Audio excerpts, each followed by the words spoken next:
Play.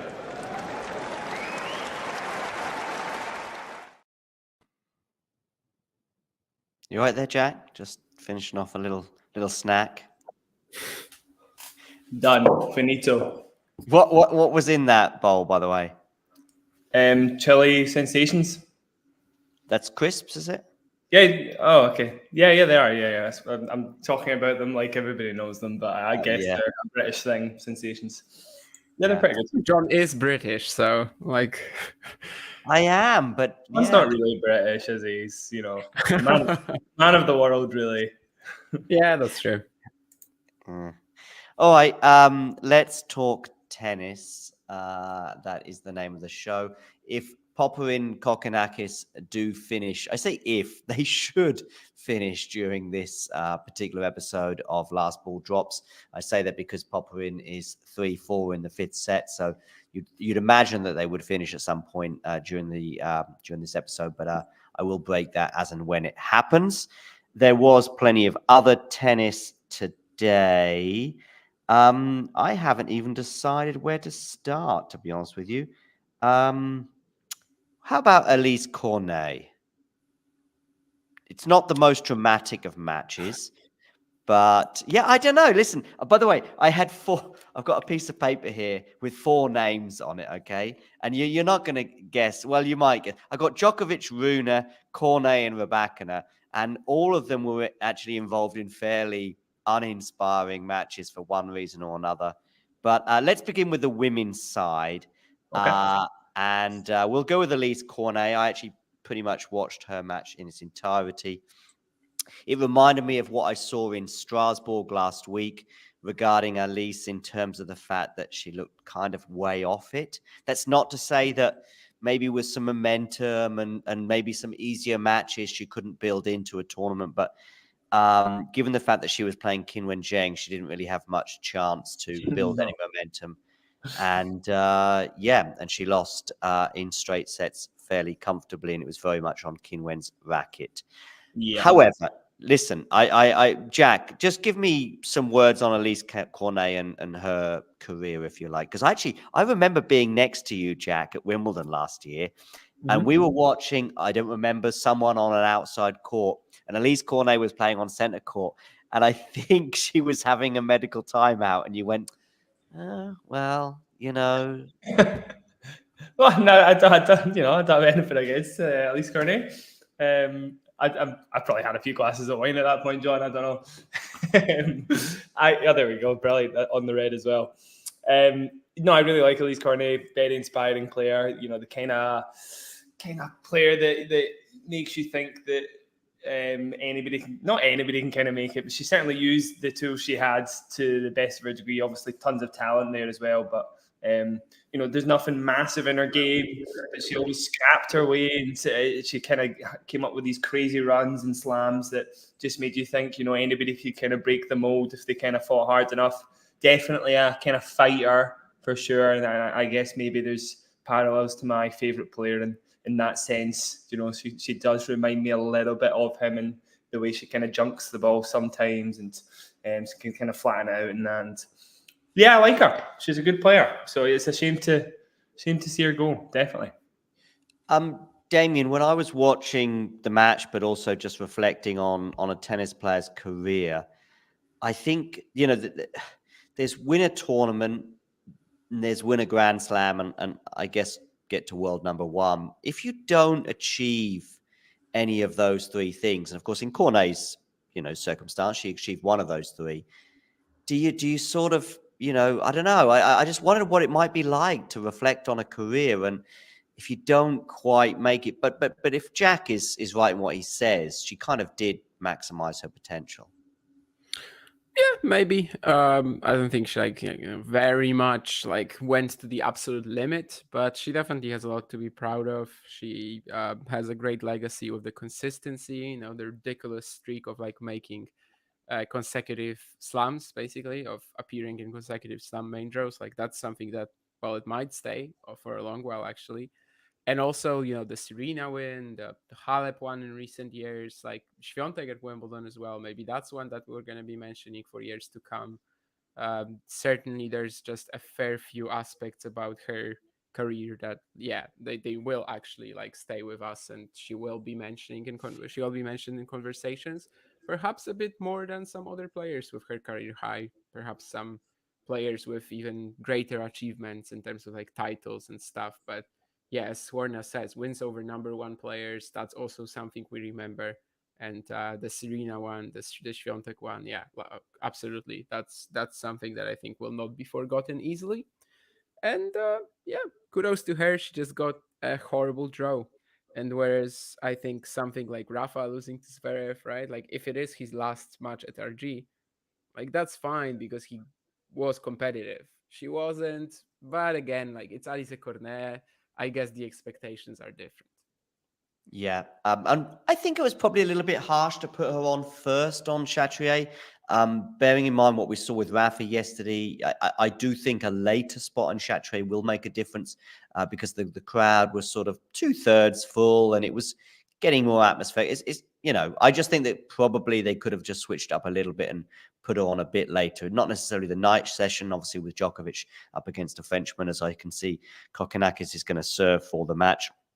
Another bit of breaking news as well, as apparently Badosa has won over Katie Bolter, which is a match I called, Damien. You said I can't call that a shock, and maybe you're right, but another one where John Silk calls that one correctly. So I'll certainly be mentioning the ones I get right rather than the ones I get wrong, Jack.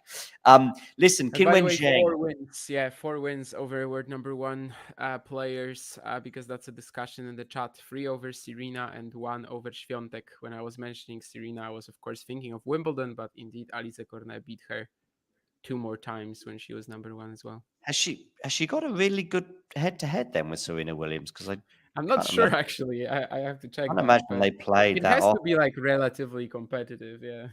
Yeah. 4-3 to Williams. Okay. Yeah. Yeah. Yeah. Okay. Cool. Listen, Qinwen Zheng, Jack. And regarding her and the rest of the tournament, Yeah. I think she's had a bit of a flat spell post Australian Open final, but I saw some people in the chat for that match today that we covered on the channel. That maybe clay could be her surface at the end of her career that we look back on as being the one where she gets the best results. Hard court maybe as well. Grass, she's got a bit less pedigree, but I remember her match with Iga from a couple of years ago, for example. It's tough to say. She hits the ball very heavy. She's got a forehand that's definitely made for the surface. But she obviously, likes her serve, but when it is booming, that's kind of what her game can kind of. Well, to be fair, you look at her percentages in Tennis Abstract, and so often she's under 50% on serve. So there is quite a lot of up and down with her game anyway. She's going to hit it pretty big. I think my point is maybe it doesn't really matter what the surface is when she's playing big enough.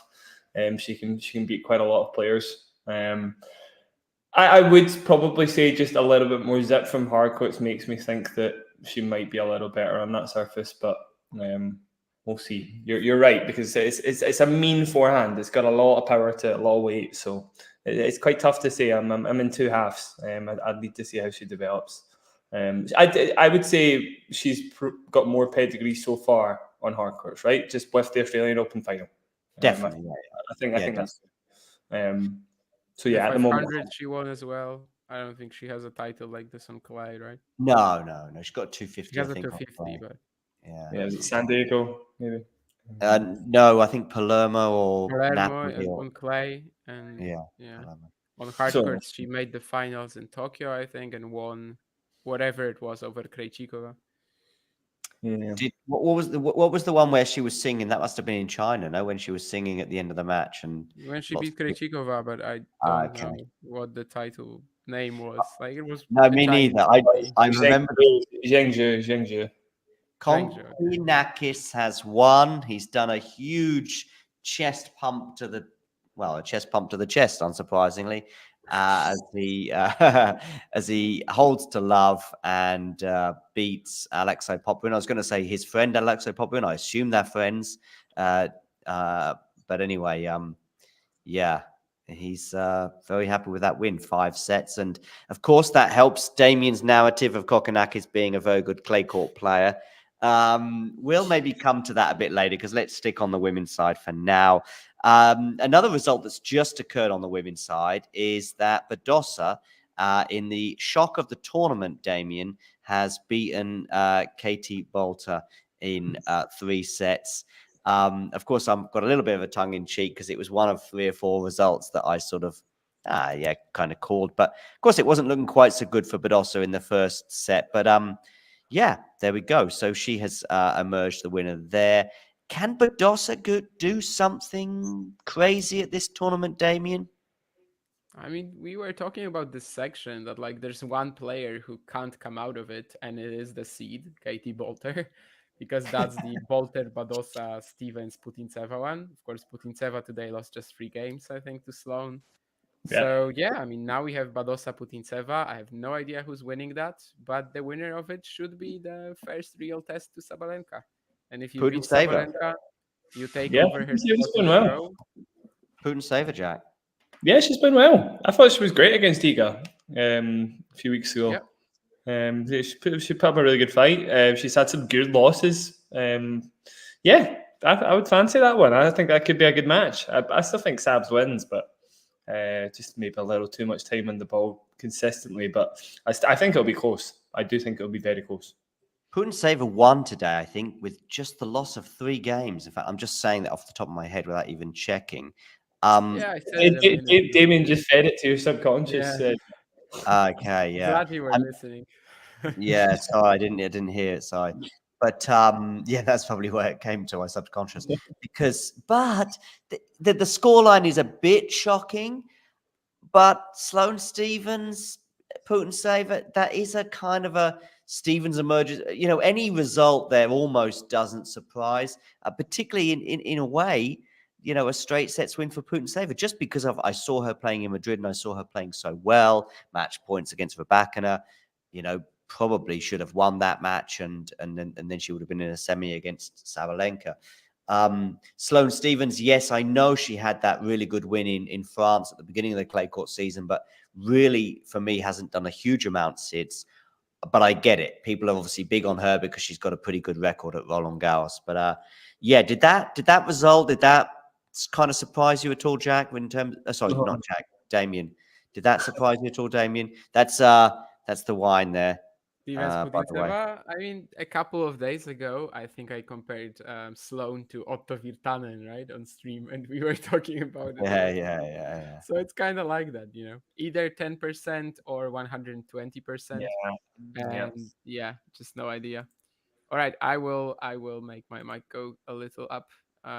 Presently, it's an option, so I will use that and do it. Thank you, Claire. Oh, okay, Claire. Yeah, by the way, Claire is my sister. Oh, Really?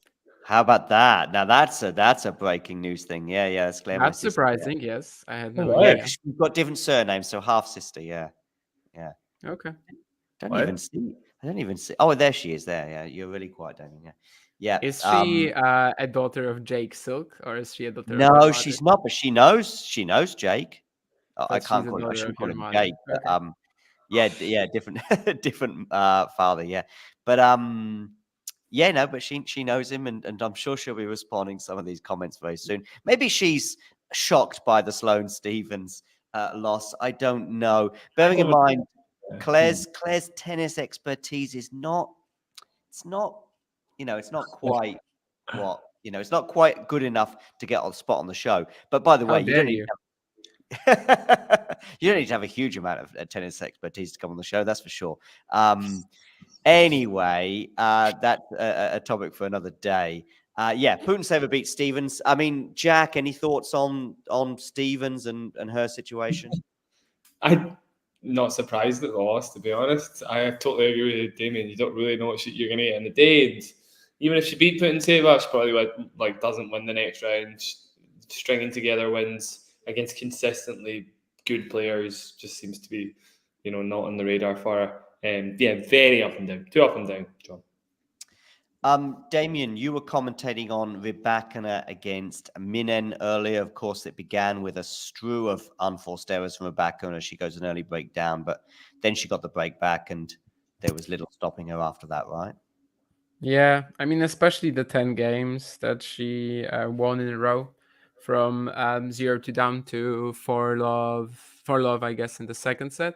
It was kind of like when she actually lost the game finally, she just completely turned her focus off for a while, which I guess is fine. Like, obviously, that's not something she will be able to afford to do against like Sabalenka or Świątek, but well, for now, I would much rather just probably rate her based on these 10 games that she had in the middle, which were just spectacular. And yeah, just the level of control over her power, it didn't feel like she was even risking all that much, but at the same time, she just made an attacking player look so underpowered. Like Minen hit like what 3 times fewer winners than Rybakina, hit like what 6, 7 unforced errors, and still got like blasted off the court really. And definitely, as Matthew said, Rybakina made more headlines for what she said in her press conference. Right. To be honest with you, it's what I want to talk about the most, but I do want to get Jack's thoughts on Rybakina and her potential to win this tournament. In the tournament, yeah, Rybakina's a great clay quarter. I genuinely think that she can play well on the surface. Maybe against some players, she can get a little bit unstuck. As you say, she was quite roller coastery today. Sometimes just not trusting her shots too much, and maybe when she's got a little bit more time for both sides, has to construct the point a bit more, she can be a little bit more unreliable. So my kind of take is if she gets through her first kind of 3 rounds unscathed, then I would fancy her chances of going pretty deep for sure. I think at that point, once she kind of gets her momentum going a bit and gets the confidence built up, she's pretty high up the power rankings, isn't she? She's got to be really number 3 as always. Okay, so as you said, Damien, she kind of made a few more headlines after that win than perhaps she did even during it. I don't know if you're familiar with this Twitter thing that's been, or Twitter debate that's been going on post press conference, Jack, or even if you know what we're talking about here, that she was a bit short with journalists in the press conference. Are you familiar with this, Jack? I was not, but I'm catching up right now. Great, catch up with it and listen to maybe Damien, who may have very little opinion, or you never know with Damien, he may have a strong one. What are your thoughts on? Let me lay it out for the audience that are not too familiar. There were 3 questions I think that I heard in the press conference, and she gave a fairly short answer to them. I think she didn't quite understand one of them, and I do think that's maybe a tiny element to this dynamic, and even maybe 1 or 2 of the questions coming her way were from non-native speakers as well. But I certainly know that she wasn't quite aware of one of the questions which came her way about having a custom-made kit, because she just answered the question about how her kit looked. It was only then when that was given a follow-up, when she was asked about, oh, did you choose this color? And she said, no, I didn't choose this color. So there was that confusion as well. But that had followed 2 other questions. I think one was about the roof or conditions, and there was another question about the match. But basically, she found all of the questions pretty boring, and I think she summed it up by saying, guys, you can't do any better than this. Damien, what were your thoughts on that little episode? Yeah, so I think personally, like mostly the people who are criticizing the journalists there, like kind of have never walked in their shoes. As a person who, let's say, from time to time appears in press conferences like this, like I think, you as well, John, like we know firsthand that it's not always easy to like just come up with a new brilliant question every single round. Sometimes you just gotta feel the silence as well. Like, I don't know, in Eshtorin we had these late night mixed zone interviews, right, with like Fucovic or Martinez, where we are the only guys talking, and there are 2 questions and suddenly no one is speaking and you have to come up with something. Like, sure. I'm not sure if that was actually the case there at the French, but people sometimes don't really know as well. I feel like a lot of the time you get this criticism that, okay, but she was asked something similar after her previous match or in the pre-tournament presser. Like, not everyone is at every single press conference, right? I mean, I'm not going to be aware of what Elena Rybakina was asked about in Rome, for example, if I show up in Berlin or wherever she's going to play on grass Right. courts. So it's very possible. I think in general, she was pretty rude. I don't think it's her place. I mean, we as in, a collective group of journalists, the people who are actually there, they're just trying to work there, and that's really it. Like, of course the questions weren't anything special, but they weren't like offensive or just questions where you're suddenly sitting there and thinking, what the hell am I supposed to say? Like, there weren't, isn't Karen a girl's name? Or there was recently Yeah, right. an IGA question. I can't remember what it was, but there was this IGA thing where she basically said, like, I don't know what to tell you. I don't know how to reply to this question. And like, Yeah. that's even better than what Rybakina did, right? Because like Rybakina just started ridiculing the guys for like no reason really. So yeah, that's kind of my take on it. I don't think it's cool. I mean, if I was sitting there and if I was one of the people involved, I would definitely not feel great about it. Yeah. Jack, it feels like you got something to say already. Go on. Yeah, I do. I mean, it's part and parcel of the job, to be honest, for Rebecca to be answering these questions. I do feel it's a little bit like precious. I don't know, just like get on with it, answer the questions, leave. You're getting paid quite a lot of money to be doing all of this. So I'm a little I think as well that I don't think and I don't entirely blame the players for this. I don't think it's quite there's a bit of a fear factor, if you like, between the three dynamics at play here. Maybe a little bit less fear, but more skepticism when it comes to the players. But either way, there's a gap between the players, the authorities, and people say, who are the authorities? Who are the officials? Are the Illuminati, as Daniel Medvedev might suggest? The ATP, WTA, or of course, when it comes to the slams, the organizers there. But the faces and the people are very similar. And then, of course, the journalists. And so when it comes to that other thing where I think I would be tempted in that situation to take a risk but I know the problem is that the person who's monitoring the press conference is not going to help here, because normally they are people that have never really been in anyone's shoes in that entire environment. Because if they had, I think they would be more empathetic. But I'd be tempted to say to Elena, like, you don't want to be here, do you? Right? And she would say one of two things. One would be no, which is what I would expect her to say. Or two, something else, but fairly boring about, well, this is what I do.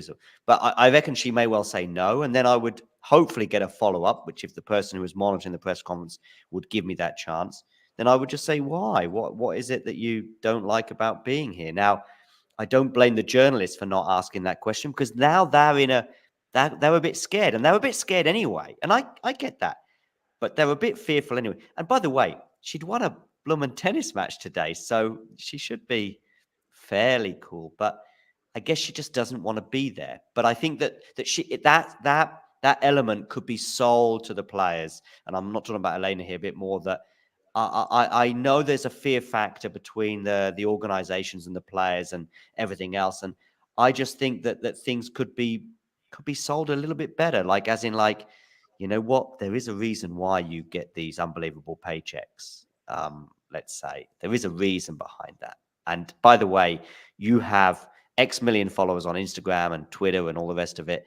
And the reason is because you speak to, these 10 monkeys out here, or whatever you want to think them as. And that there's millions of people that are hanging on every single word. And they're also the same people that you thank in your speech at the end of every time you win a match,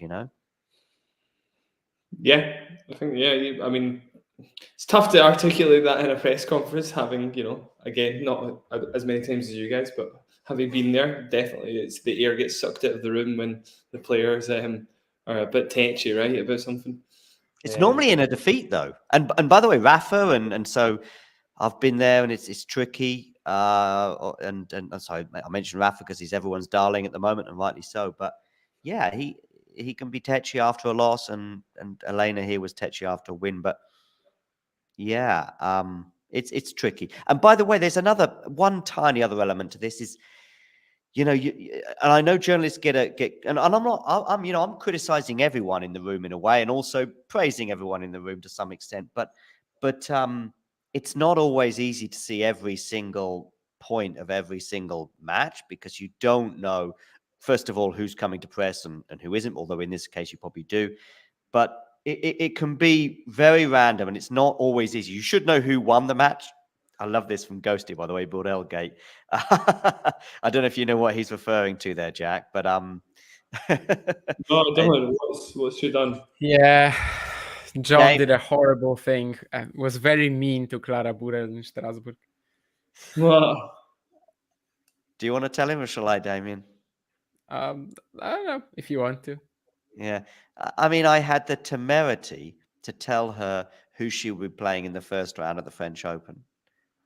And Right. And apparently she said before in French that she doesn't which want to know. So, Um, I didn't understand. not Yeah. John's fault, not her fault either, but yeah, it happened. oh, Yeah. But there we go. So I think we've covered it, unless either of you got any thing additional to mention regarding this, either the Rybakina situation or just this whole dynamic in general. no, I think that's done and dusted for me. Yeah. All right. Matthew Well, also said something that like you want to take a risk with your questions, but you do so at your peril, so you keep it safe, but then get accused of being repetitive. Like Yeah. sometimes you don't even like it's not even the reason. Like in general, like post-match interviews, post-match press conferences, they kind of have to be repetitive, because if you're writing a match on a certain a match or an article on a certain match, like you need to get the players, idea on what happened out there. You need to get their idea on, for example, a change in conditions, which was in Rybakina Milan today, right? Because they played with the roof. And it's gonna be the same question every single time. And I don't know. I think you can definitely kind of come out of it better than Rybakina did. I don't think it's a big deal either. But yeah, it's just but it looked unpleasant. I think Matthew is on at something there a little bit, because I did, I think, tweet this earlier as well, that you get high, you take a high risk and you get a high reward, but you also could get ejected from the tournament if you like. And you could ask Rybakina some far more cutting edge questions, but she may also get quite annoyed by those as well. You might just say, here we go. What is going on, Elena? Why do you play one tournament and then pull out the next? And she's going to get pretty annoyed by that potentially, or she may give you the best answer ever. And so therefore, I certainly thought of that when I saw what happened earlier, but then players get annoyed. So then if you get burned on it, you just think, well, what's the point? I might as well just play it safe and ask about the conditions. Yes. There was one other thing that I wanted to close this I on. think, Ghosty, we are offering a truly comprehensive critique of the press situation. Like we're just, we're in it. Like we are just sort of taking what happened there and thinking, what would we do in that particular situation? So but I think he's not being critical necessarily. He's actually sort of saying, well, he's saying something that I've felt is that, can we completely air all of our thoughts, really, bearing in mind that we may be sharing a press room with some of these people, or maybe interviewing some of these people, or in my situation, writing to these people saying, can you give us a credential? So there is that at play, which is a huge can of worms. And we don't really like do that, right? Like we don't go for half measures with this. No, I think we probably go for it a lot more than others do, but yeah. I'm sure you and I have, when we've turned the camera off, Damien, have had additional conversations to what we've said on about the media and the dynamic. Maybe not about players and backhands. Yeah, like about this thing, at least what I've said now, I can say, anywhere, whether it will be a public conversation or a private conversation. I wasn't holding back whatsoever. We have a closing line here, which I think brings this to a close, which is what closing lines tend to do, which is this one. Jack, I think Jake has discovered an affinity. Jean would never get a press conference. yeah, I know, bless her. Okay, Rybakina is through, and she has a pretty good chance of going far. Tick. Any other thoughts on the women's side? So Badosa has won. I should really get some results up rather than starting to think about. Is there any other sort of? Sabalenka winning in straight sets today. There were Yeah. finally some memorable matches today on the women's side, which is new because the last 2 days I don't feel like it really happened. But today there were these 3 classics, especially Peyton Stearns winning again in a crazy one. Second set, I think she wasted 5 match points and then comes back to win in the third set tiebreak. There was the that's the second time Kruger win as well. That's the second time in like about 5 days she's had a crazy match, right, Peyton Stearns? Like the third time in 5 days, I would say, yeah, along with Bronzetti and the semi against Tomova as well. Against Tomova in the Rabat semis, she was like 1-4 down in the third. And of course, Bronzetti, everyone knows the story. So Sabalenka won easily, and so obviously that wasn't one of the crazy results. But I heard Jack go, I wasn't sure if that was because I said something about Sabalenka or he was thinking of some of the crazy matches that you just highlighted. Jack?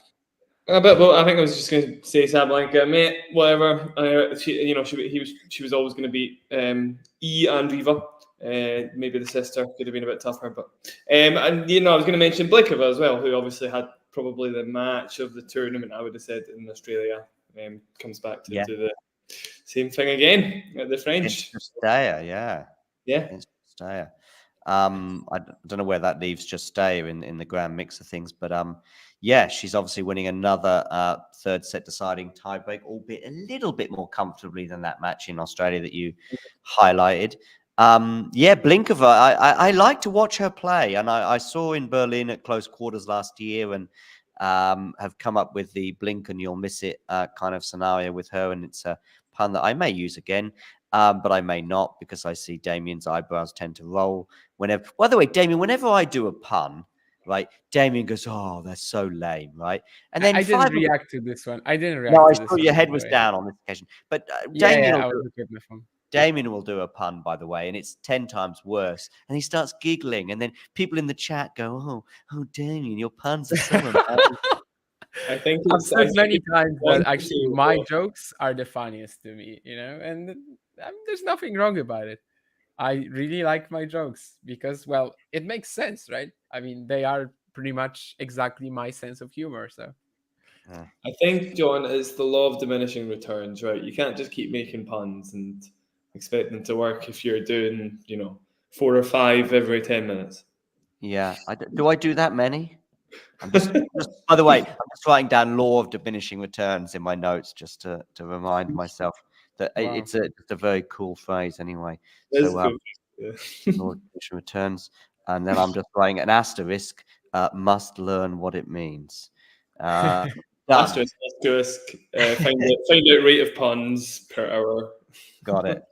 Well, anyway, we're getting a few giggles in the chat, which is part of the game. Okay, so Blinkova plows on through, and Peyton Stearns. Yeah, did you see any of these matches or at all that I'm referring to, Damien? Just the Peyton Stearns one a little bit. Okay.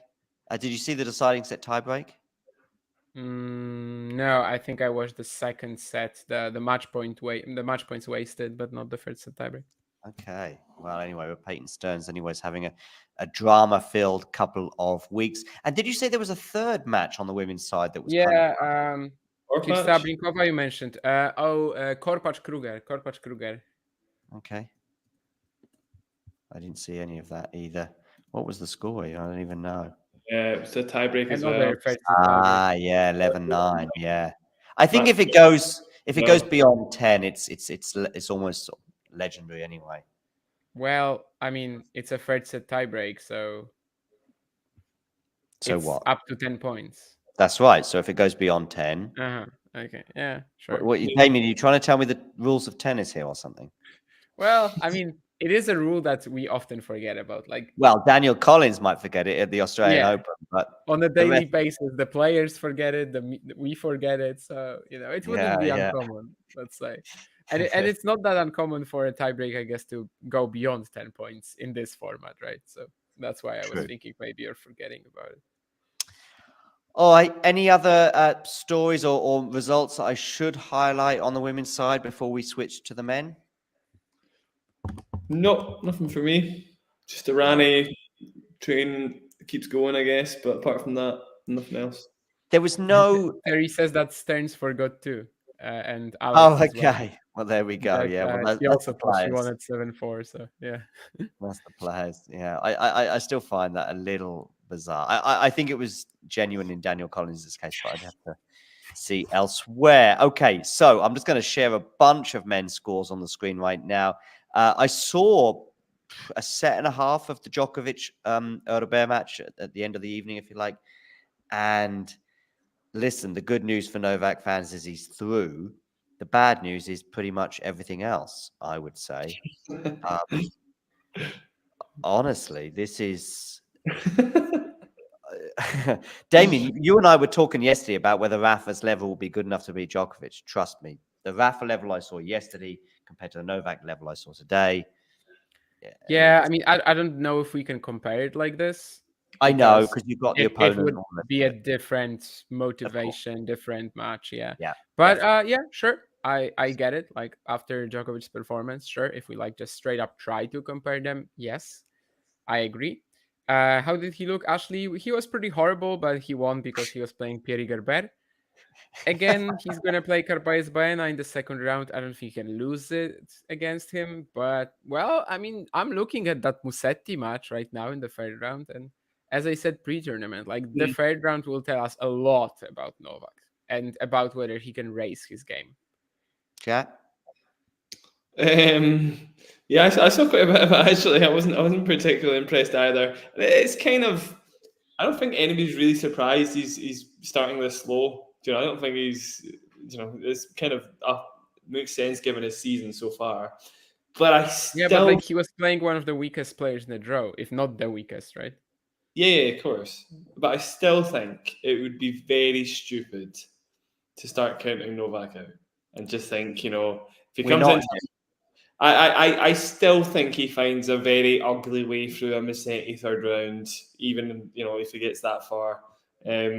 I still think he probably makes the quarters. I think probably only a top 10 player is going to beat him. So who would his quarterfinal be? Casper Ruud, maybe. Casper Ruud, maybe. What is it? Tommy Paul before that in the fourth? Yeah. Franz Rundolo, maybe. Yeah. Maybe Franz Rundolo on a really bad day because Novak just starts rolling it in and he kind of goes off the ball a bit and Fran just starts to take control of proceedings. I guess could happen. Yeah, I still just don't. Sleeping on Djokovic is just such a stupid idea. It really is. So I still expect him to make the second week for certain and probably wake up a bit. I think no one's sleeping on him. At least I'm not, and I'm pretty sure Damien isn't either. And I remember Damien saying a couple of times before, we're not here to say that Novak is done, and we're still a long way away from that. We'd probably need to see a year of these kind of performances before we'd even come close to that. But what I'm saying is this level, is a competitive match against Musetti. It's competitive against Cerundolo or Tommy Paul, and those three matches. I know we've got that 2021 match from Musetti, but put that aside. Those three matches probably shouldn't be competitive if Novak is 80, 90%. Yeah. Casper would be tough. Casper, yeah. Casper's playing well. Casper's playing well. I just think if Novak beats Musetti, he probably beats Casper too. There is an over 5 sets as well, and Casper got he's a bit just gonna nervy arrive. Like if he raises his level for the third round, I will also believe he can do it for the quarters. Like I don't know if I will believe that he can do it for Zverev, for example, but I will probably believe that he can do it for Rune. It's exciting. It's exciting having an off-color Novak. Doubts about Yannick and third round onwards. It's exciting because today or the not Novak's first 2 rounds. Yeah. It's a pity that he didn't get a tricky first round opponent because then that could have been really interesting. We could have had 4 or 5 sets if it had come up against a real tricky one. A tricky one you may well have suggested, Damien. In fact, I'm sure you did. Would have been Medvedev, but things didn't work out quite so well for him, did they? Yeah, it was a pretty horrible match he played today. Not gonna lie. I think the conditions played a part. I mean, it was super slow. The serve was doing nothing. But like still, Koboli hit 13 aces, Hamad hit 4. Koboli won a lot more first serve points than Medjedovic as well. And he was also like looking super slow, which of course is a thing that has been with him for a lot of his career. Well, Koboli round 1 was never gonna be easy, but it is a disappointing one. I mean, he still doesn't have a slam main draw win. We'll see what he does in next weeks, but I do think it takes out a bit of excitement from the rest of the draw for me, because I was thinking maybe Medjedovic or Rune will be a threat to Zverev in round 4. I don't think Koboli can, but let's see. Maybe Rune actually gets through Koboli and, I don't know, just plays some great tennis, because of course he's capable of doing this. He just hasn't been producing it regularly. Jack, have you got any thoughts on Medjedovic, by the way? I just wonder, Damien, is the hype dying down a bit for Medjedovic? It was building a week ago. Yeah. Not at all. I mean, he was still in like God mode in the first round of the qualies. I still feel like I don't know. We give him a full healthy year, and next year he might be seeded for this event or something like that. But yeah, in these conditions today, he did not look good. Not at all. Yeah. I mean, it's quite obvious the upside is huge. So it's quite easy to get excited. Probably there's still low hanging fruits he can touch, but maybe they are not that low hanging in terms of just physicality, overall fitness. And I mean, he is a bit bulky, of course, and that kind of helps with his thunderous power too, right? But maybe in the long run it's not the best. And his footwork over the years, I mean, it has improved, but well, today it was just a big mess. Question. Jake has got a question here. Who do you love more, Medjedovic or Mahac, Damien? And I know you succeed more, probably Medjedovic. I just think he has higher potential than Mahac, but I mean, you've like got a soft both spot players. for Thomas, haven't you? You got a soft spot for Thomas. I have a soft spot for both. I mean, I love watching both of them. I've met them both personally. They were great as well. Oh, there we go. I've met them both personally. Yeah. I knew there was. But like that improves your well, if the interaction is cool. Sabot-Wild as well falls into the same category. Yeah, I mean, if the interactions are cool, because I think with both Medjedovic and Mahac, I did like 2 or 3 interviews, and they were great. So that obviously improves your, I don't know, will for that player, just like see as well. But Sabot-Wild, it actually didn't stop me from enjoying his game whatsoever. But it wasn't great. By the way, if you don't know what John is referring to, Sabot-Wild once told me I'm disrespectful. And really? that's it. Yeah. Wow, there you go. That's pretty much in reference to what we were talking about earlier. You get the little bit. Yeah. I was thinking about it when we were talking about that, actually, to mention that Sabot-Wild thing, that I kind of had this, and like if it happened at a press conference, I would be super embarrassed, and especially if someone clipped it and posted it, right? But it was just like me talking to him. But actually, I heard him speaking about it to his coach a little later. And just like 10-15 seconds later, and I obviously like they were talking, I don't even remember if in Portuguese or in Spanish.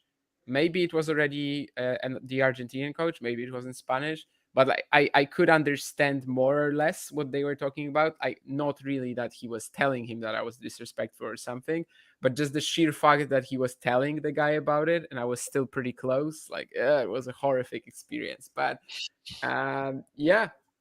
still, it did not stop me from enjoying. These wee guys are like 20 years old, 21 years old. They're just okay. They're just They're just kids. Like a lot of the time, they say how they feel and they act how they feel, and that's why you get all these crazy characters in the court and the same off the court quite a lot of the time. So, well, I'm sure maybe one of these crazy kids, Jack, who you're thinking of is this guy on the screen right now. Let me just say, because I watched as well bits of this match too, and again, probably Rune falls into a very similar category to Novak. Very, very different, parts of their career and certainly what they've achieved. But again, Rune was the only thing that will look cool but from Rune today was his kit. I think Nike have delivered for him, unlike other players at this tournament. But everything else regarding Rune, as far as I'm concerned, was just a pale of what I was watching a year ago, Jack. You didn't like the performance too much today? No. Did you think he played well? Because I didn't think he played I didn't well. think he played well, but I thought it was kind of bang average. I didn't think it was too bad. You know, I thought there was times when he was under pressure where he played a bit better, and to come through in straight sets. I know Dan's obviously won like one match at the French The Open. scoreline is fine. Scoreline is Just fine. to be clear, like, yeah, he won 6-4, 6-4, 6-4. Scoreline is fine. Just of to course. be clear, you know? Yes, sorry. Yeah. But it's like, just to be clear, Novak won in straight sets as well. And I know you might say Dan Evans is a little bit of a taller order than Hubert, but I'm thinking about the third set, 4-2 down, and I know there's some grumblings from Rune as well about one or two things, but I don't know. He didn't look anywhere near as dynamic as what he was looking a year ago. I mean, you think about this time last year at the French, He was a potential finalist. In fact, when he lost to Rude a year ago, I was like, well, that's another thing out of the way for Djokovic, if you like, because he was a potential. When he lost to Rune a year ago, it was after the 5-setter with Cerundolo, where he was like barely alive, and against Rune, the first two sets he cannot play anymore. Like even in the first set. But there was a reason why he went 5 sets with Cerundolo as well, because although Cerundolo's a magnificent player, again, Rune's level. Yeah, there's a reason why he goes out of that French Open. It's a mixture of things. It's not just because of the fact that he went 5 sets to Cerundolo. That boy is, I've got to say, a hot mess. Like, he's just like, as soon as he loses his focus a bit, it's just like so many different options, so much stuff just starts to go wrong. And then he kind of finds it again, and then it starts to go wrong again. The reason you were so high on him last year is because he was so solid, John. And it just feels like he loses that a lot more often nowadays. It doesn't feel like you get a very clean Rune match that often, if ever. When was the last clean Rune match? Like, I can't think of one off the top of my head. It's just like every single time it's a bit of a scrap, and it just does not bode well, because that is also still an underlying problem in that if he does get dragged to 5 sets, his recovery hasn't been that great in the past, and it's kind of just compounded this lack of focus problem where, he's kind of darting between ideas in a match and inevitably ends up losing eventually. So yeah. Maybe I'm honing a bit too much on the third set. Go on, Damien. Yeah, it's a good comparison with the Jake comment as well, who basically said like kind of the same thing, because that's the biggest asset and the biggest weakness of Rune, like having so many options.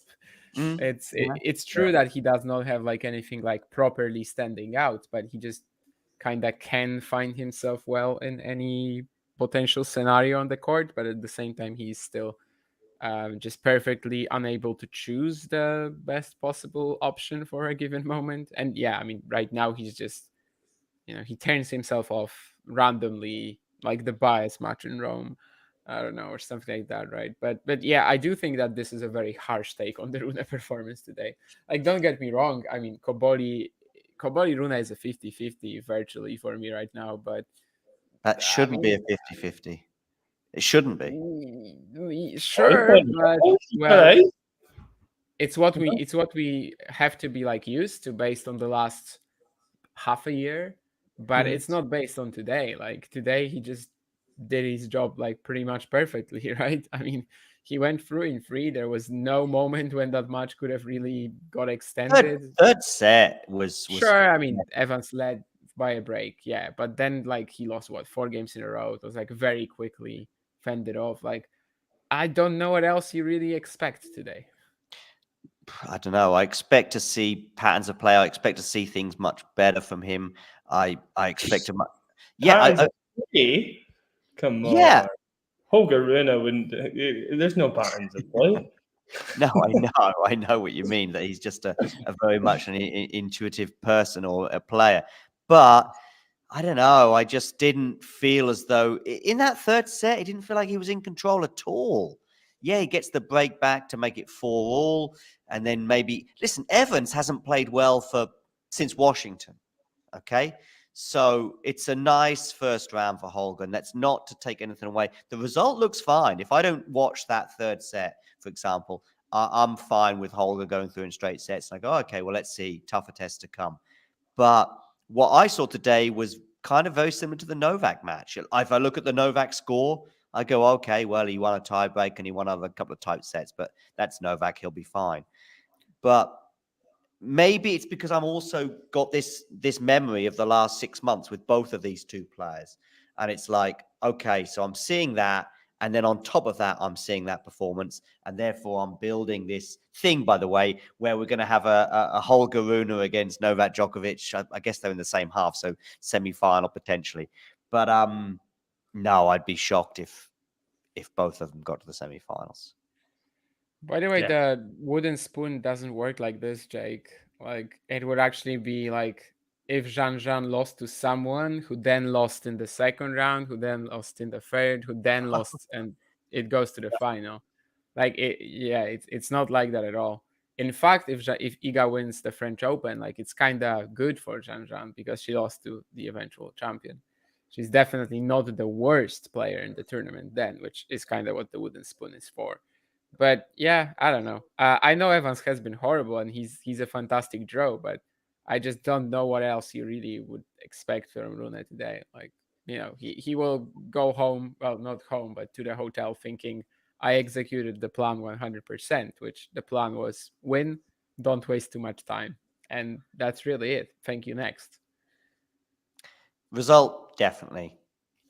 Performance, I guess we'll beg to differ, but not for the first time or the last time. That is for sure. Okay. Getting a question about Evo as well from Jake. Go on. You can answer that one, Jack. Yeah, are Dan's best days behind him? I don't think so. It's not really that long ago that we saw him win in Washington, right? Just that insane run, like literally only last year. Dan's success really stems a lot from playing lights out in conditions that suit him, and obviously that's not what the case was here. He's never been comfortable in clay. Give him a chance in a faster hard court, and he can pull off. I still think he can pull off some big upsets. Definitely able to beat players between 11 and 20 in the world for sure, and that can be enough to make a little, round of 16 run at a Masters event or something like that. So that's probably Dan's potential for me, and I think he's still there every now and then. Yeah, we're not writing off yet. I don't know, man. I mean, what's wrong with that? What's wrong with that? Take it. Already a random run. Like last year, he literally had like 2 or 3 good events, and he made it pretty far in the rankings based on them, which of course is a viable way, yes. But like since Washington, he's had a number of fast hardcourt opportunities. Like his issues did not start with the clay season. And I didn't say that. I didn't say that. To be fair, I didn't say that. You kind of like hinted at it, basically. You didn't say it explicitly. I took it. What Jack said is I was pretty much on board with that. Are his best days behind him? No. Can he do a few more Washingtons in his career? Yes. Does clay, not suit him? Absolutely. What? Is there a fourth round? Can he do a few more Washingtons in his career? Yeah, that's still pretty big. But I think you're forgetting how old he is. Around 30. I've dropped the microphone, I've got the pen. John, he's pretty much as old as you.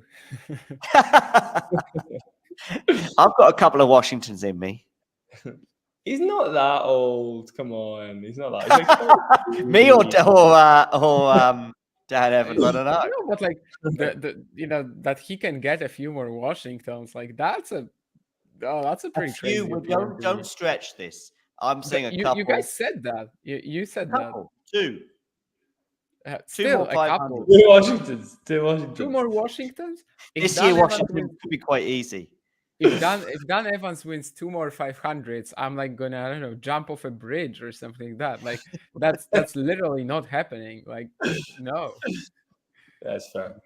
But I honestly think a wee Delray Beach next year possible. Delray Beach. Another 500. I know. I honestly don't think that much. We Esther will run. Are we Esther will when it becomes a challenger? Yeah, exactly. You know, Why not? after Washington, Dan Evans will be like 170 in the rankings, very likely. Yes, unless he defends his title. Unless he defends his title or picks up anything else. Probably won't before be there because Washington. I think he'll play the Olympics, right, Dan Evans? No, maybe not. I don't no, know. Draper's up there, I think. Yeah. But so he might not make the Olympics. I mean, I don't quite know how the dynamics work. I'm still confused to this day, to be honest with you. 4 players from each country can make it, and I'm not sure where Dan is right now in terms of the potential qualification. I mean, it's Nori, Draper, and I mean, guess the line will be before his Washington points fall off anyway. yeah, of course. Yeah. It's after the French, right after the French. Oh, okay. Okay. Bublik won in straight sets over Barre. Griekspoor winning in 4 sets over McDonald. Kokkinakis, who I just touched upon a little while ago, winning in 5 sets over Popperin. Darderi, I think is the right pronunciation. Sorry, Mario. In 3 sets over Hijikata. Carballes Baena over Lestienne in 4 sets as well.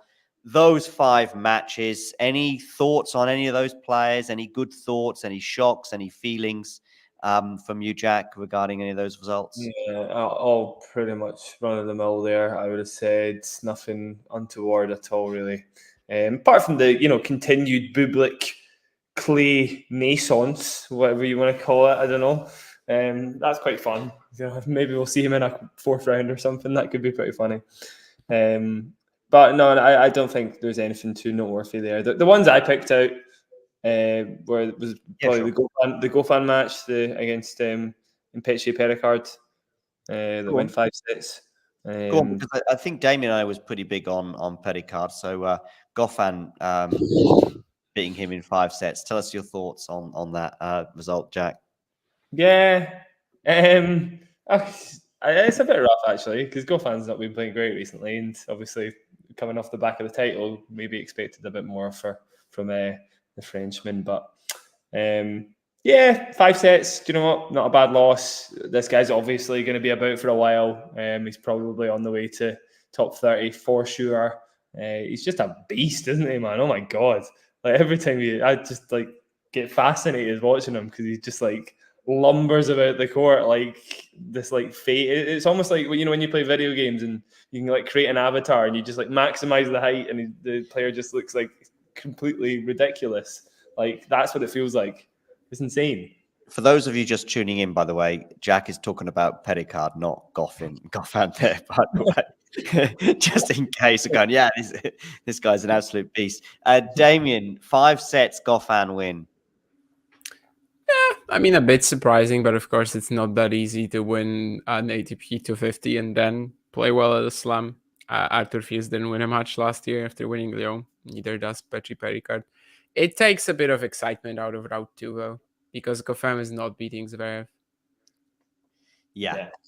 So, and if you throw Petri Pericard against the top seed, like at least you have the chance that like he's gonna be serving well and he's gonna keep the score slightly competitive, but like Goffin at this stage, I just don't trust in his ability to beat Zverev or any other top player, really. Yeah, not a great matchup, really. Yeah. Go on. No, I was thinking like how I think it's like 5-1 between them or something like that, but of course it was all ages ago. Yeah, that's a nice run to the 3rd round, I think, for Sasha. Echeverry beating Cazot in 4 sets, and De Minaur beating Mickelson for the loss of just 3 games, which of course is one of the matches that I predicted that De Minaur was going to go out in that match. I predicted him.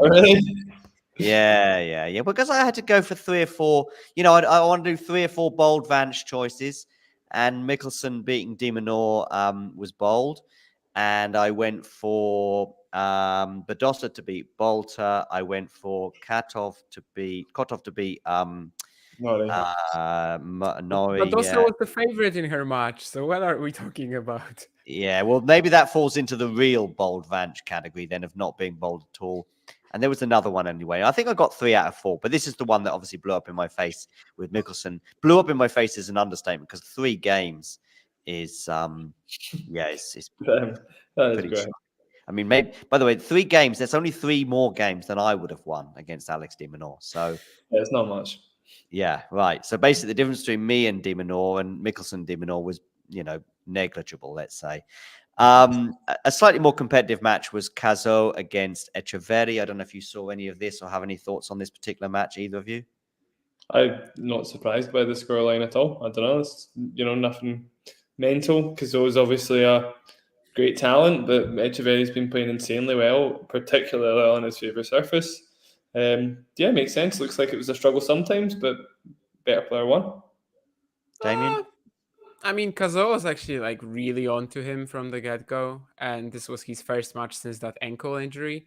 And I don't think it was the ankle bothering him, but like the body was not really ready for this wear and tear. I think Echeverry was, let's say, pretty mediocre, but of course he is a marathon man, and Kazo was just not fit enough to win this match yet.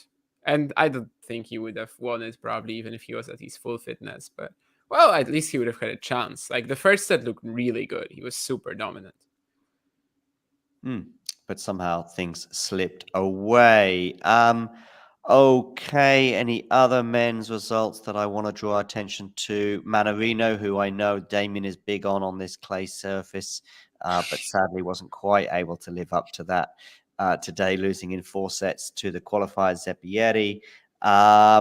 Just one little result there. Sonmez, I know it's on the women's side, but Sonmez lost in straight sets to Navarro.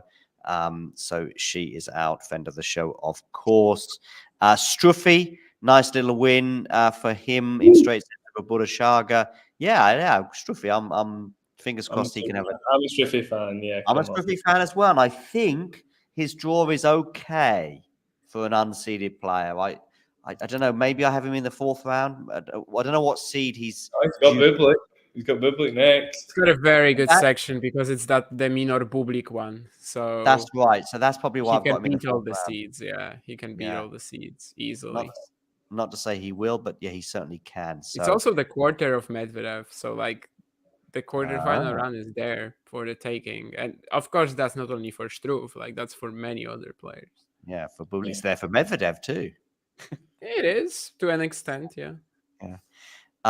But yeah, Struffy beating Budashaga qualifying as well. And I don't think I coerced Budashaga into saying he's a friend of the show. I just was too big up. I was too in awe of the fact I'm speaking to a guy whose father scored the winning goal in a World Cup final.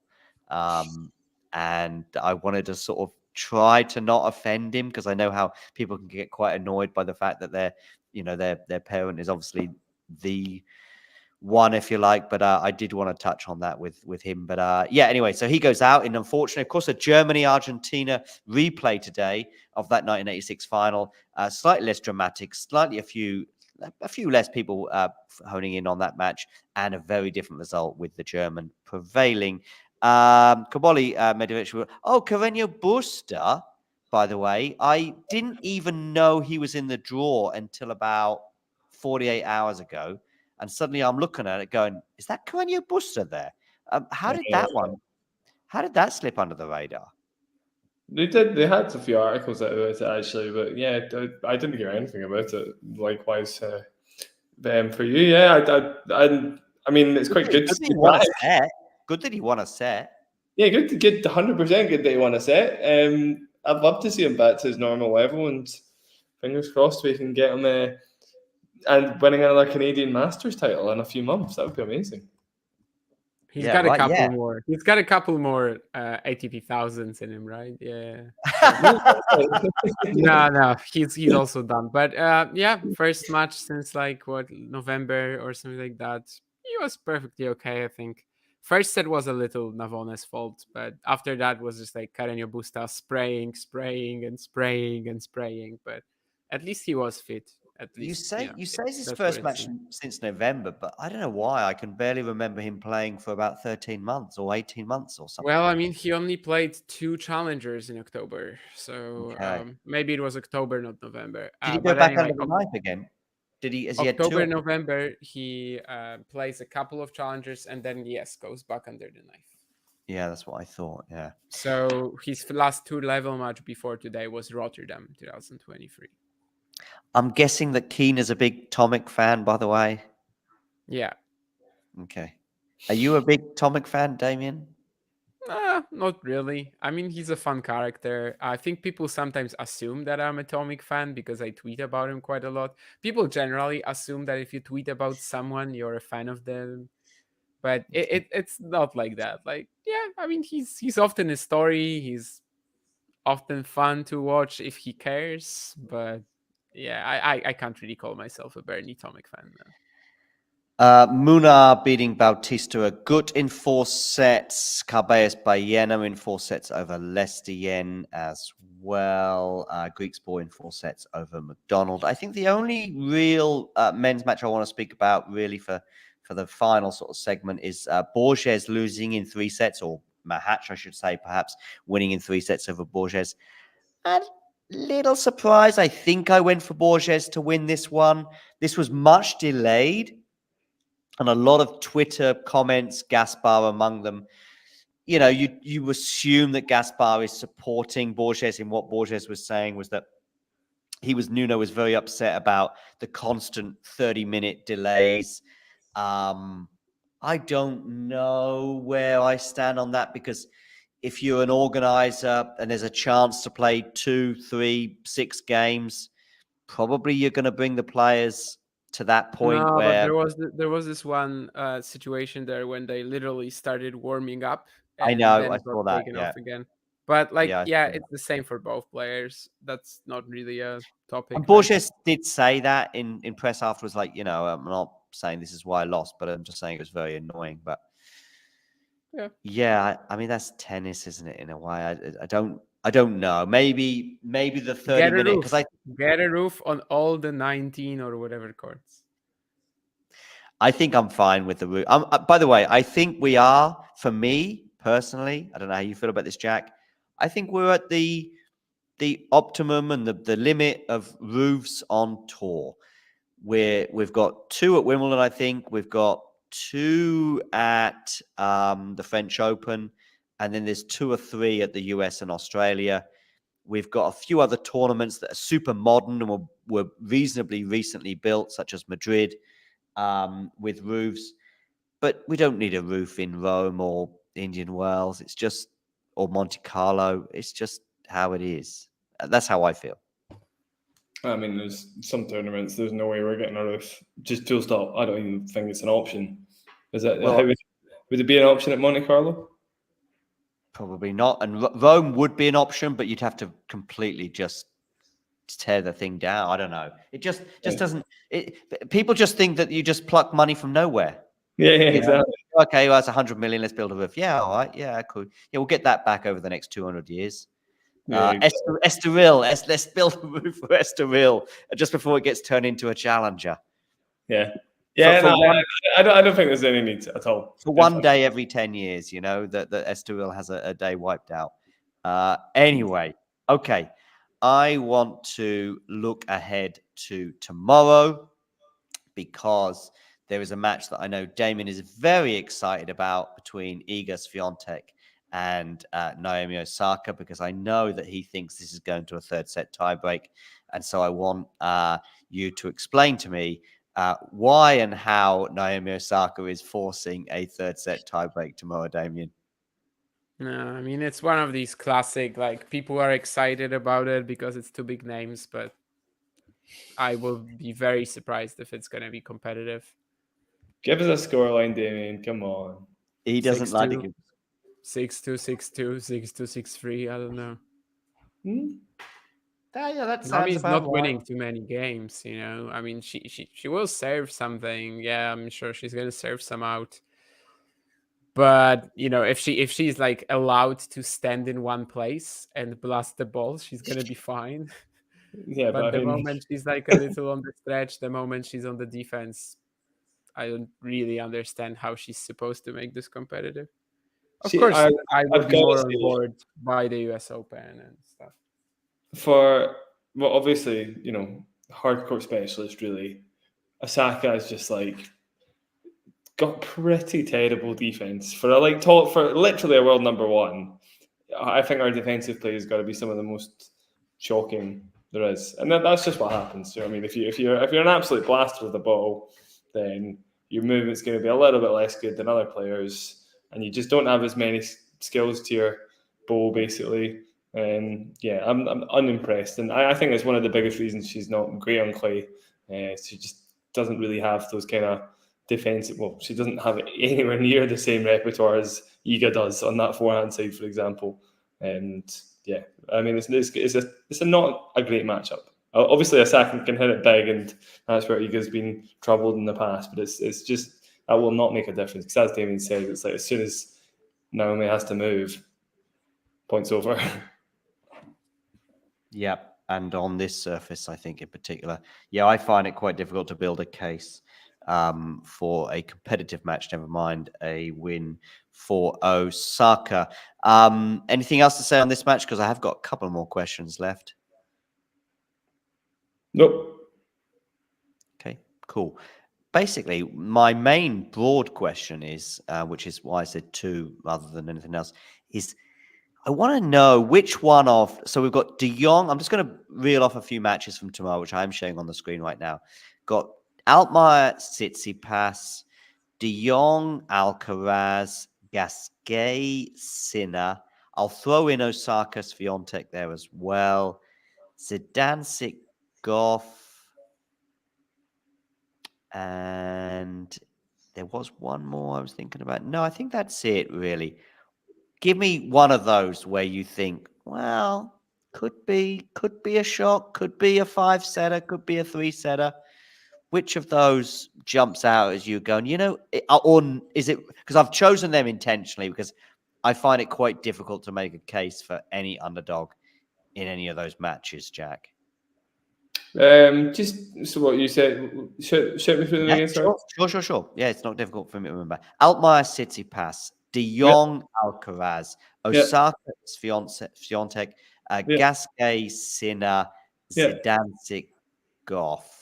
Yeah. Okay. They're the lopsided ones. They're fairly lopsided, so it's tricky to make. Maybe out of those, Goff Zidansek.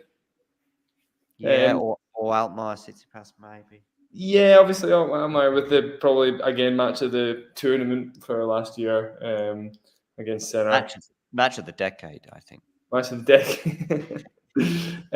Yeah, I think I'd go Zidansek Goff. Now I know Goff is probably back to playing pretty decent tennis, but Zidansek's got a pretty good upside on that forehand side. I mean, she showed us that in previous French Opens.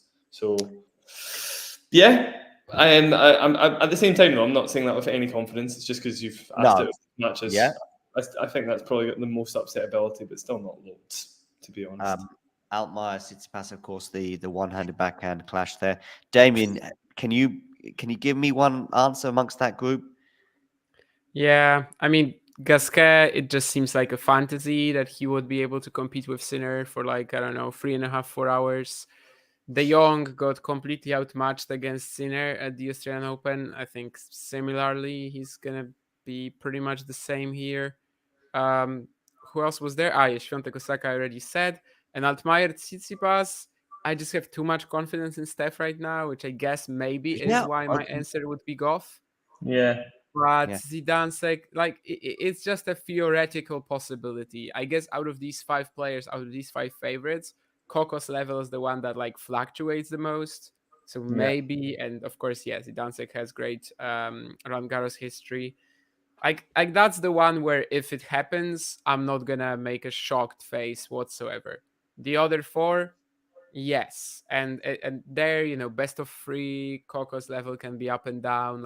I'm just gonna say, okay, Zidansek beat Goff, and it's gonna be it. But the other 4, I would pretty much bet my house on them Altmaier winning. wins in 5. Altmaier wins in 5. Oh, I don't think so. I I think know he was too awful in the first round. Like I just cannot possibly see it after the first round. Yeah, that's true.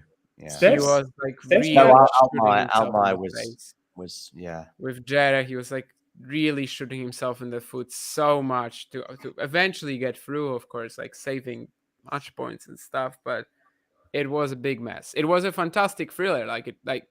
Watching it was an unbelievable experience, but I just can't see that guy doing what he did last year in the second round. And it's quite an effort from Steph as well. It's pretty tidy against obviously an opponent who could trouble him, on a good day, backhand to backhand and all that. And there was moments where he had to step up, and he did. And honestly, it's a first round that he'll probably be quite thankful he had. I think he's played himself into form in that first round, and Altmaier shouldn't be much of a problem. Ostapenko Tauson. Sorry, go on, Damien. You're going to say? No, I just wanted to say that Steph this year probably is tougher than Yannick last year too. Listen, I want to talk about Ostapenko Tauson for a few seconds. But before we do that, I want to get some idea. Where is this Steph something that you're pumping into your veins coming from, Damien? What do you mean? Well, you've been going crazy about Steph for about 7 days now. I don't know whether you've been invited to the wedding or something like that, or something's going on. But you've been a bit. Just what about his game or using his game, and how I'm a bit perplexed by this. I'm high on Steph 7-day period. I'm waiting for you to come out of this coma. I've said the same about Rudes, that like they have a pretty tricky draw, but I just have so much confidence in them at the moment. Yeah, but why? Where's that coming from with Tsitsipas? This clay season? I mean, they both won big titles, to be fair. He's been unbelievable this clay season. The entire thing. Fine, because Rude was in Estoril, so he gets a little. No, but like, bonus. Wasn't Tsitsipas the best player of the clay court season as a whole? Probably, yeah. Yeah, I'd agree with that. Definitely. Recency bias, and I'm using it intentionally. I think the fact that he didn't do so well in the sort of, Rome in particular, losing to Jarry, I think it was. He went to the quarters in Rome. Yeah, he was fine in Rome. What's the Jarry? Jarry, who has a 40% top 10 record or whatever. And Jarry, of course, who's number 9 in my power rankings. And, yeah, exactly. Looking forward to seeing how far Jarry can go in this tournament. It's not a bad loss. It's not a bad loss. Yeah, like the Monteiro one in Madrid looks worse, but it's different conditions, and Monteiro played like the match of his life. But yeah, I cannot possibly say that Rome was a bad event for Tsitsipas. It was just okay. But as a whole, his clay swing was probably the strongest of them all. In a field of also rans, maybe, because the ones that we would expect, Sinner, Djokovic, and Alcaraz, for one reason or another, just didn't show during that period. This clay court swing, the also runs were the main contenders. They were, indeed, and maybe they will be and are in Paris too. One final thing then, Ostapenko Tauson. I think these two played in Werdash recently at the. I think they played in Werdash. They were both there at the Billie Jean King Cup, and if they were there and they did play, I think Tauson won. But am I dreaming this? Like I was also there, and I didn't play Ostapenko or Tauson. No, you got a very fortuitous win against me, 2-2. But I think 100% record. Yeah. I think they played each other in Werdash, but maybe no. Tauson, maybe Sakari. Tauson beat Sakari. I knew she beat someone stellar there. But I think it was Sakari. Anyway, possibly the most exciting, closest 50-50, at least of the matches that I randomly had a look at just now for tomorrow. Jack, am I right in thinking you're sort of a Tauson? Mm-hmm. Yeah, definitely. Not so much recently, but I it's still kind of there. I expect Ostapenko to win, but me too. I think I've got Ostapenko getting to my quarters or something, but I think it's draw related rather than I'm big on. I think Ostapenko's form this year has been patchy at best. And I'm pretty sure I had both of them winning their first rounds, but I had Ostapenko to prevail. But it's I think both Towson can be a little feisty, but that would be a nasty piece of understatement when it comes to Ostapenko. But I think that could be an exciting match. Could be. Yeah, I actually, I'm not huge. I'm not as huge about on Towson on clay as I am about her like on hard courts. She likes to flatten out the ball a lot, and she might maybe look a little less powered against Ostapenko. Obviously against Ostapenko, full stop. But just on this surface, so I think with a bit of time as well. Yeah, I think Ostapenko wins that one, even if, saying Ostapenko's going to win or lose anything is a stupid idea. I still think, I think she wins it. Damien, breathe some heat into this Scando-Baltic ice clash for me. Come on, Damien, you're big on this one. No predictions for an Ostapenko match. Like, it just doesn't make sense whatsoever to predict her, I think. And I don't know if I really agree about Towson being poorer on clay than on hard courts. I mean, last year she had a very good run at the French, but all in all, I would just say that her body breaks down like every other match. So that's what I'm afraid of. But all in all, I just don't really know how anything that I would say here, would make sense or like would actually have any bearing on what will happen in an Ostapenko match. All right, cool. I think we are done. Any final words from you, Jack, before we bring this show to a close? Jake has asked, in a perfect world where Towson stops getting injured, how high can she go in the rankings, actually? Cool. Address it. I mean, when she was kind of flying and she was beating players consistently, I said top 10. I'll stick to that. Top 10. She hits the ball so big, like massive. It's insane. So, top 10. Yeah. Well, Damien, do you think Jack is smoking something there? She has like top 10 talent. I don't know right now if she ever gets there, but she has that sort of potential. Yeah, sure. Boom. There you go. All right. There were 3 words I wrote down to conclude the show with. One was poorer, just because Damien said the word poorer and just made me smile when he was talking about her ability on clay. Is I think you said something like, "Yeah, she's much poorer on clay than Jack suggests," and I thought that was quite amusing. So I wrote that word down. And there were 2 other words I wrote down. One was Evans, and the other one was PCB, which is, I know it's initials, but basically we're all here for a bunch of Masters titles for PCB, and of course, dozens of 500s that lie in store for Dan Evans, and a sort of Adrian Manarino latter stage to Dan's career. Absolutely delusional, guys. Absolutely delusional. And listen, if Damien is not high on it, I'm sure Dan is pretty high on it. PCP. Well, maybe that too. All right, guys. Anyway, pun of the day, or whatever you want to call it, we'll call it a day. We'll play us out with Nick's power rankings, followed by friends of the show, and a reminder of what you all have to do. Make sure you give Jack a follow on the line _Jack. Make sure you give Damien. Well, you don't have to give. You have to give Jack a follow. Up to you if you want to follow Damien or not. Up to you. It's a free world, It's not a free world when it comes to Jack, but it is a free world. To be fair, no, that's by Damien's request. Normally, Damien's like, why are you plugging me right now? I don't, Damien. This is the image that Damien wants to portray. He actually wanders around the streets of deepest, darkest Poland with a T-shirt. On the back of it, it's got his Twitter handle. That's how he gets it. So he gets those millions of followers. All right. So I said we'll play each other. We'll play each other out. We'll play everyone out to Nick's power rankings, followed by a reminder who the friends of the show are and everything else. Cheers, guys, and we'll speak to you soon. See you soon. Cheers. Number 10, Marketa Vondrusheva.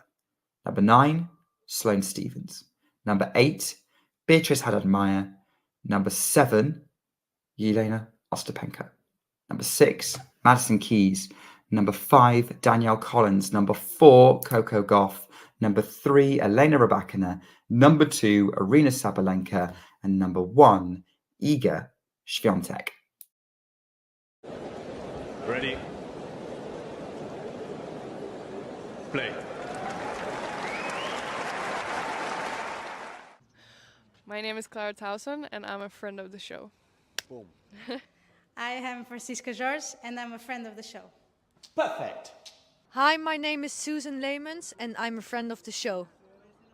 My name is Zainab Sammaz and I'm a friend of the show. Boom. Hey guys, my name is Sasha Vickery and I'm a friend of the show. Boom. Hi, my name is Lloyd Harris and I'm a friend of the show. Perfect. Hi, my name is Jasmine Paolini and I'm a friend of the show. Wow, Jasmine, you got it in one time. If you enjoyed this video, make sure you hit that like button. Don't forget to subscribe and click that notification bell so you don't miss out on all things tennis.